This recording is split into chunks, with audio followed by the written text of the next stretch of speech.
সৃষ্টিকুলের শ্রেষ্ঠ ঈদ দয়াল রাসূলের জন্ম ঈদ আগামী ২৬শে আগস্ট বুধবার পবিত্র ঈদে মিলাদুন্নবী সাল্লাল্লাহু আলাইহি ওয়াসাল্লাম। এই দিন সমগ্র সৃষ্টিজগতের রহমত রাহমাতুল্লিল আলামিন হজরত মুহাম্মদ সাল্লাল্লাহু আলাইহি ওয়াসাল্লামের শুভ জন্মদিন।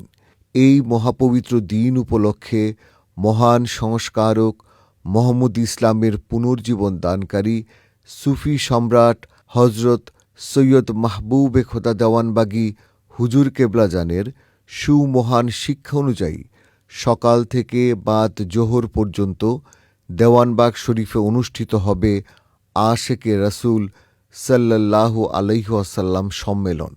স্থান দেওয়ানবাগ শরীফ, দক্ষিণ কমলাপুর, মতিঝিল, ঢাকা। মুহাম্মদ ইসলামের সম্মানিত ইমামদ্বয় এই মহতী সম্মেলনে যোগদানের জন্য জাতি, ধর্ম, বর্ণ নির্বিশেষে সমস্ত রাসূল প্রেমিক এবং মুক্তিকামী ভাই ও বোনদের দাওয়াত করেছেন। আপনারা দলে দলে যোগদান করুন।